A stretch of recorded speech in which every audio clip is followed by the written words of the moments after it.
He was convinced his touch, even his look, could cause cancer and kill those he loved the most. Tonight, part 2 of the Inside Story, a rare glimpse into the nightmare that is OCD. Avery?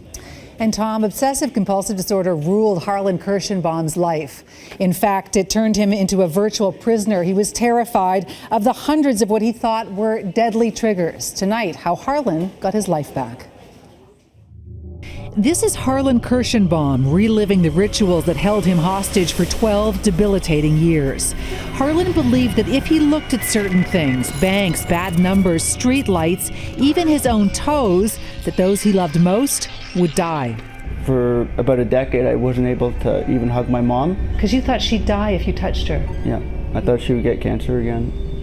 This was the only way Harlan believed he could keep his family safe, blinking and counting rituals that eventually took up every waking moment. Everything kept morphing and got deeper and deeper, and every day I would come up with 1 or 2, sometimes 3 new rituals, and I would never get rid of any. For 12 long years, Harlan tried different therapies and treatments, but nothing worked. And then he hit rock bottom. And I'd be swearing out loud and throwing things at home and punching things and just getting all my frustration out. I can't live like this, I gotta stop. In crisis, Harlan was referred to this residential psychiatric hospital in Boston. OHIP covered it, and I'm not gonna blow this chance because it could be the only one I ever get to get my life back. And I did every single thing that they asked me to do. And what they asked him to do was an extreme form of cognitive behavioral therapy, exposing himself to his worst fears. I associated computers with my sisters, that they would get cancer if I touched it. And so Harlan was forced to sit for hours with his hands touching the computer. They also had me when I had my hand on the computer saying, I'm giving my sisters cancer now. I'm giving my sisters cancer now. Like, out loud. It was horrifying, and then eventually it just became like a joke. I was laughing because I knew it made no sense. For 3 months, Harlan tackled each obsession, and then the biggest of them all. She had him touch something of ours. He went up to his brother and maybe took his hat and touched it. I remember he took my purse. He couldn't touch me, but he took my purse. And no one got cancer, no one died. Harlan took the next step, putting his arms around his mom.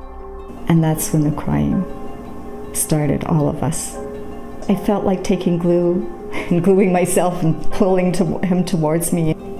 And now, just 2 years later, I went from maybe 17 hours a day of ritualizing to under 2 minutes. It's a lot of hard work, and you go through a lot of tough times and scary times. And here's the proof of just how far Harlan has come. Earlier this month, the man whose mind was held hostage by OCD in the most extreme of ways married his girlfriend, Janice. We're just happy to have him back as Harlan.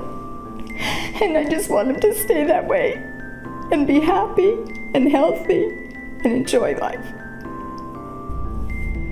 So it's great, like, I have my life back. Now, Harlan was initially referred to the States because there simply was not a residential program like that here in Canada. It took him 3 months of this cognitive behavioral therapy to get to the point where he is now.